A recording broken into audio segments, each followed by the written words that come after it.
Hi everybody, it's Colin here from Woodthorp International with the hairy controller. A bit of news. Teddy Bear last week was on standby to help a dog in a hospital to give blood. And it turned out he was needed at 8 o'clock at night for 2.5 hours while they took blood and then took some more. And it was to another big dog, and this dog had a 7-kilo spleen removed, and Teddy Bear went, he got on, they lowered the table, he just jumped on it, just left, we weren't there, they took him through to theatre,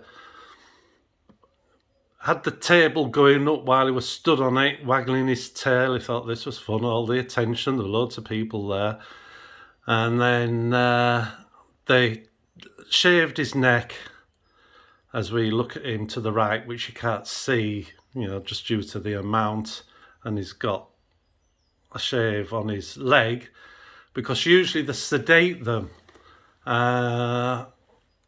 And sometimes they have to really sedate them because they can't stay still. Well, he couldn't care two hoots, and he wasn't sedated at all. And 2.5 hours later, or 2 hours later, he appeared. And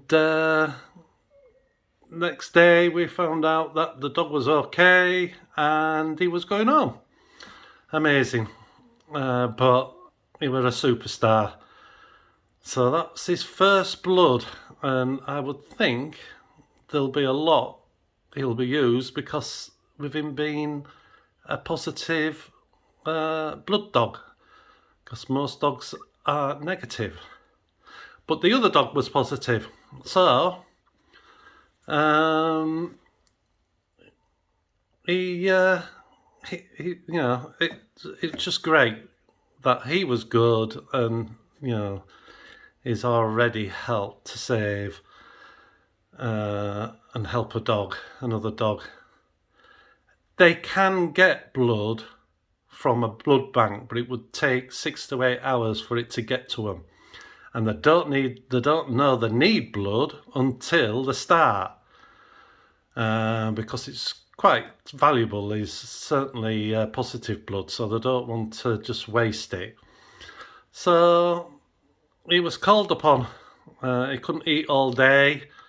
Found out at 10 o'clock in the morning he may be needed, so he was on no eat. He could drink, and when it got to night, we thought, he's not going to be used.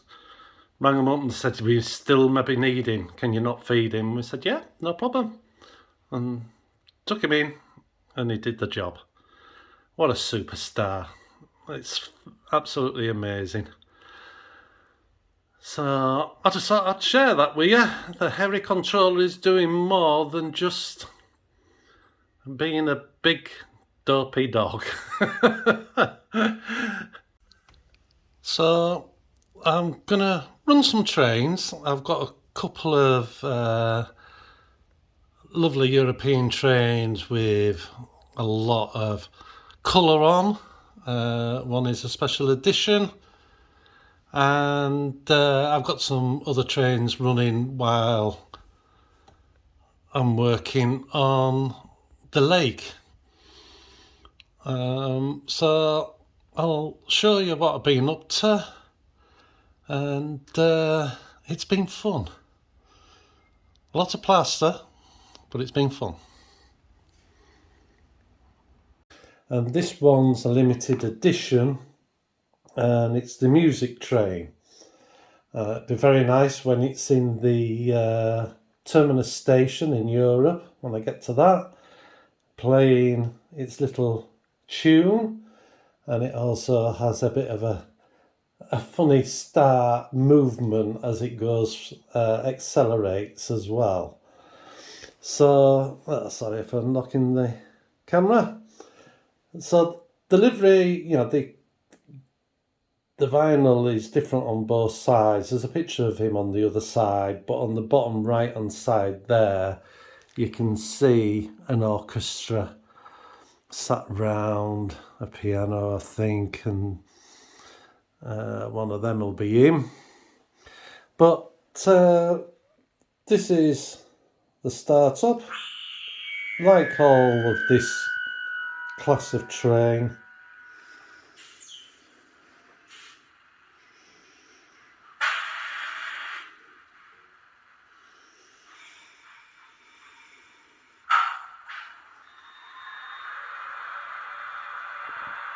and you know, it's got various horns and fans and stuff, but this is the actual piece of music he must have written or conducted.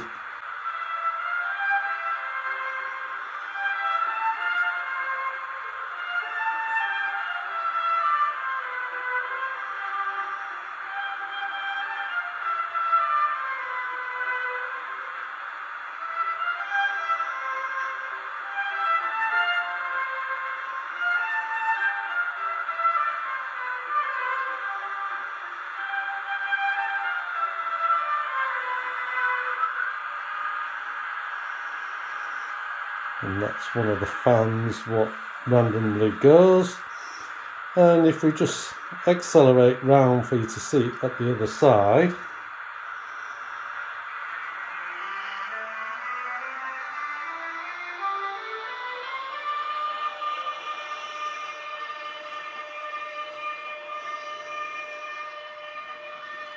both of them are Fleischmann.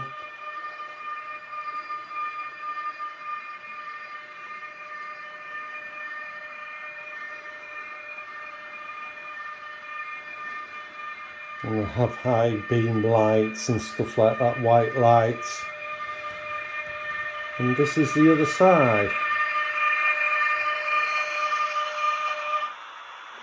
Let's move it forward a bit. Just trying to get it in there. And that's the other side. But very nice, and it's a nice runner as well, but you know, that's what you get with Fleischmann at the end of the day. So we'll turn the sound off this one,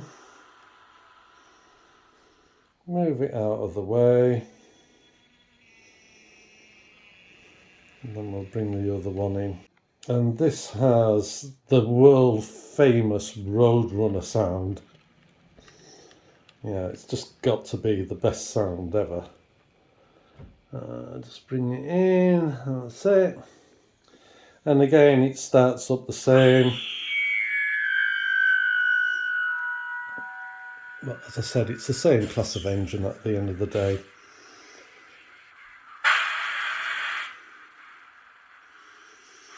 And this has two conductors, one on one side and one on the other, as I understand. I haven't done much research in it. I see things, like the look of it, and I buy it, you know, or somebody tells me there's something.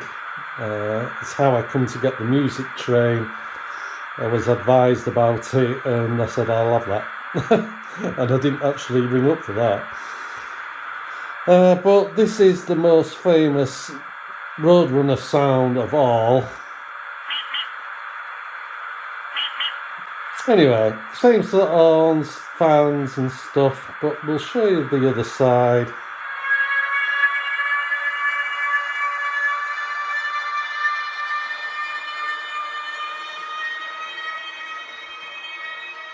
It's got the same lighting system as the other, which it would with it being the same class.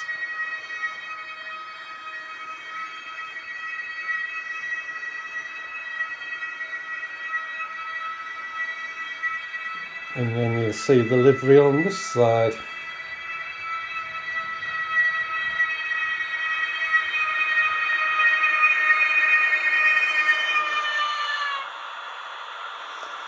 Just stop in time, I'm quite close to it so you can see all the information, and the detail is very good.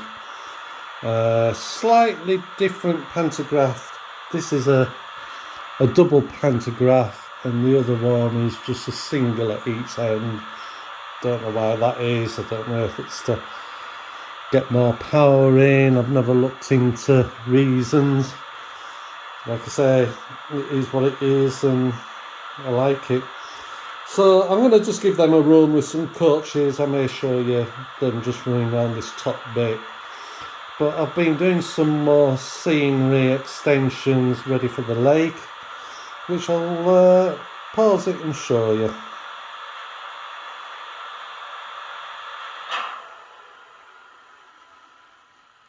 So I've put some more in here and a bit more in there. These are now stuck in. I've got to colour them as you can see. And I've come round to the tunnel mouth here. And then I've done this little bit. And that's where the helix eventually will come out. And the tunnel mouth will be roughly about here, because on the end of there I've decided to leave it where it is.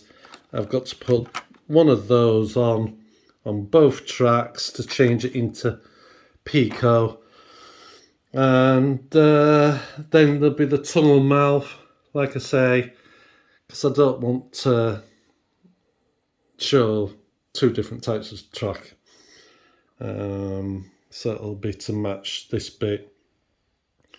So I've just been cutting some more card to put here to extend this, and I'm going to bring a road up here to get in. I think it's going to be on that side. Yes, it will be on that side. And there'll, I don't know where the road's going yet, but there'll be a road coming up here to get up towards the lake. And like I said, there'll be trees going round, and there'll be a bit of I might put a bit of a beach on, I don't know. And then it'll go off over there and drop down the waterfall to go under the trestle bridge. But I'll just keep doing a bit, just extending it round, just to get a feel of how it's, going to be. These aren't stuck down yet, but I'm happy how it's going, and that will should here when this gets all coloured in. I've put rocks on this side, I've got to put a bit more here, and then I'll colour. I'll put some hydrocal and put some rocks on. I've started to tie the first bit in here from the original part I'd done to tie it up. Again, that'll all need hydrocal and rocky bit to change into soil and grass. It was just to give me a feel of what it's going to look like. I've got to put quite a bit in here because that extended out, which is fine. But that should look quite nice running in there to the tunnel mouth.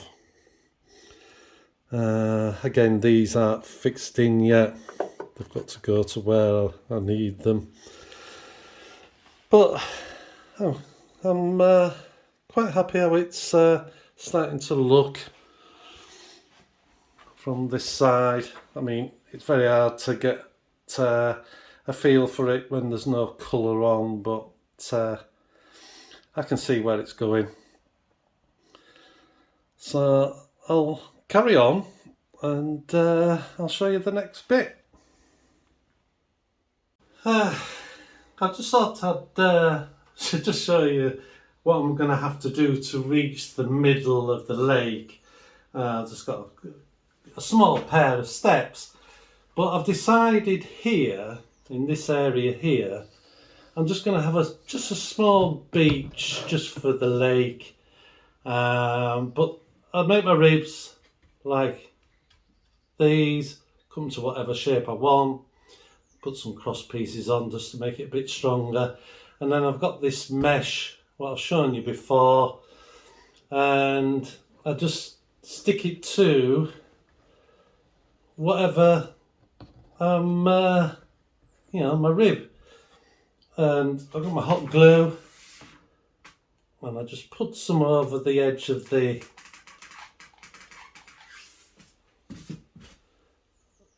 rib and just rub it on. It's like set a little bit before I take my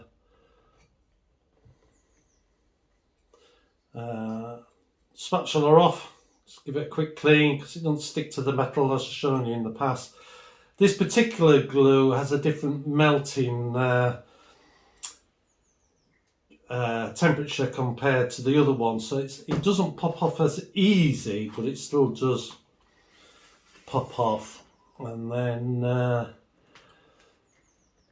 just gonna stick this along here.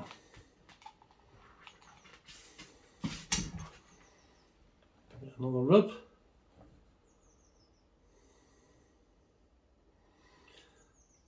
And it doesn't matter what shape you make it for your land, because land's all up and down, and if I've made it just not exactly right, I can just put some more plaster on and build it up, so it's not an issue. That's it.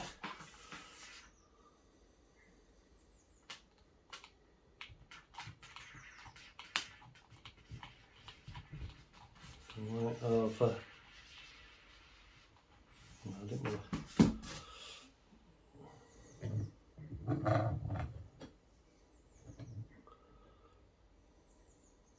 And basically just let it set, sun goes off, and then I can just brush some plaster on like I've done with the other bits I've shown you. I'm just going to leave this bit flappy here so I can change the point work at the track. What I showed you I need to put on this piece, so I can't really, I could cover it, I could drill the holes to get the wire through ready, and then I could cover it, but for now I can just put a bit of plaster on here. So I'll just shape this bit, stick this edge down,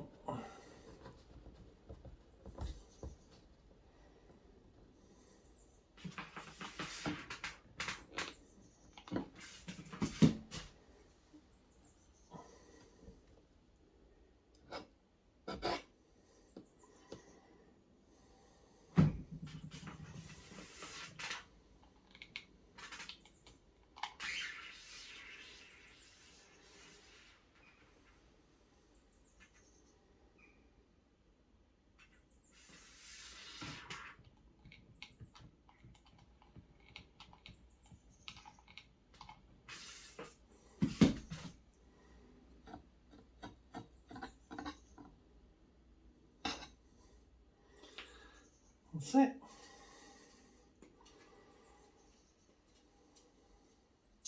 So that's what I'm up to here. Well, I've started to do the top car park. I'm going to have this car park, and I'm going to put one a bit lower down here, and then people can just walk up, because it's not going to be a busy road going up there. It's only to get to the lake, and this area here is just going to have a little bit of a beach for people to sit on and stuff. But on this side is going to be quite high rock, and basically they've taken some of the rock away just to make this car park. So it's had two coats this side and one coat on this side,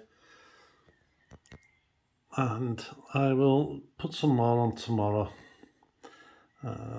This all has to be filled out, and across here So I will do that next, and this is getting closer to the waterfall.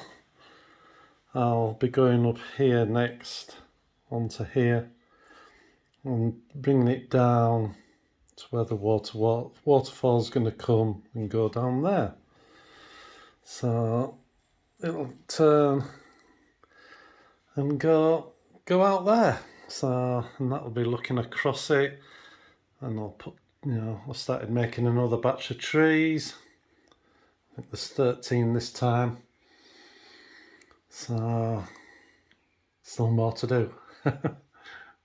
Well, I've got up to where one side of the entrance to the waterfall has got card and got a bit of the first coat of plaster on, and I've also done that, joined this bottom piece where I'd gone all the way around where the bridge is. I've put webbing on and got the first coat on there.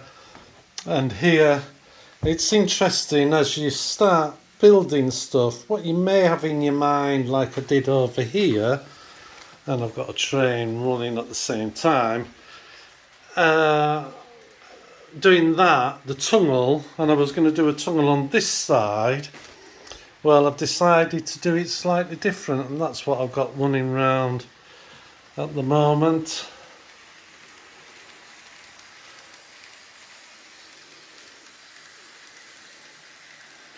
Just a rake of 4 auto train wagons on. Yeah, so I was going to put a tunnel here, but I've decided not to do that now. I've decided I'm going to leave this side open as such. What I will do here is just put a small bank on here, getting from nothing here to a bit wider, so as the train comes off it can just go over here a bit and then curve back in, where there'll be a point for the up line of the, or the down line of the helix will be. Yeah, this side is the up line for, yeah, this side is the up line. That side is to go down the helix. So that's what I'm doing. I'm going to put another coat on there, and I've got, as I said, that train running round for a bit of noise and for me to see it every now and then. And here, as I said before, is the road going up onto a top car park, and I'll do a smaller lower car park. But like I say, things change, so I'm quite liking the look at looking this way to the openness, where that side I've got it closed up until it gets a bit further on. But both are good. I just thought it'd be different to have one side different to the other. Well, that's all the webbing now, and the back of the trestle bridge is all tied up to the lake. I've just got to put some plaster of Paris on, and then I can put some Idacal on to get the rock effect, and that's it looking from this side. But quite pleased, got all the way around. Get maybe a coat on today, because I'll have to do it in 2, and then some more tomorrow. And while just been putting some plaster Paris on, we've got the people's train running round. and very nice it looks too. It was to celebrate the workers, Union Pacific did just for the workers, from the office staff right through to the engineers. And I thought that was quite nice. Just a matter of interest, when I said it was 4 foot, it wasn't to that point, it was to this point. That's another 8 inches higher. Right, I got a few coats on this bit here, which I've done in the last couple of days. I've done 3 coats today, thin coats, built it up. It's all now tied to the front, behind the helix, behind the trestle bridge. And the other thing I have done is made some sealer bond just to seal the wood. What I've decided to do, I'm going to make a big one-off batch of plaster Paris and pour it on to seal it, basically, for, you know, so it's all locked together. I have some more coats of plaster Paris to put round, and then hydrocal where there's going to be rocks, like here, all the way around here. This has to be hydrocal, and down there I have to make my own rocks, like I've done down there, and some on that face over there, and that face there towards the beach area, just, you know, because it's quite steep, you wouldn't have grass on that. And then where it's not going to have rocks, I'll just paint it. It doesn't matter if it's not on a pure white plaster of Paris, the paint will cover it. So I've still got that bit over there to do, as I've said in the past. This bit here, sorry for the walking and moving, I've still got to do this because I'm still thinking of bringing a single tunnel out for the entries into there, just to be different. And then there's going to be this bank here, what I'm just going to put in just to protect the trains on this side. I think it'll be fine. But I can see where I'm going with it, all the trees going round. So here I may put some seats for people to watch the trains go round the trestle bridge. But I think with a rocky background here, and then the waterfall in that area there, hopefully it'll stand out with the water coming out down here. So I've sealed a bond here all the way around onto the plaster, so when I pour it, I'm going to do one big pour, and hopefully I get it mixed and poured quick enough. I may not get any more done to that area until I start extending onto that far part of the layout.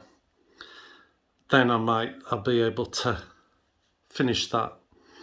But I've got some oasis to start doing more of the rocks around the feet and tie it into the edges of this, so it looks like it's all as natural as I can get. But I think I've I'm happy on how it's looking and wherever I look from.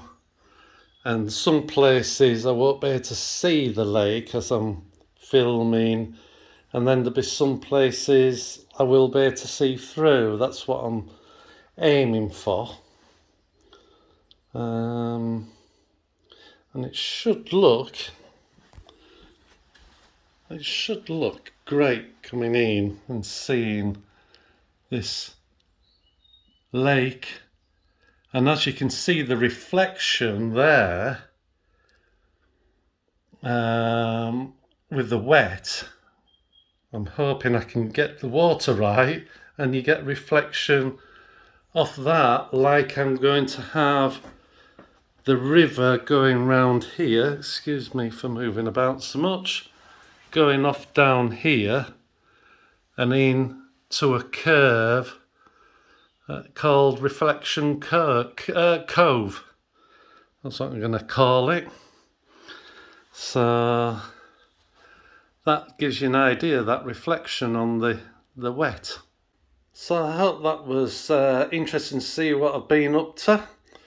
Sorry for it going on a while, but I had quite a lot to show you from that bit I'd done in the last video doing the tunnel. But it's changing. And it's only one area of the layout, but it covers an area of 5 foot square basically for all the way around, down the side, and there's still lots to do. So I will speak to you all in the next video. Bye for now. Bye.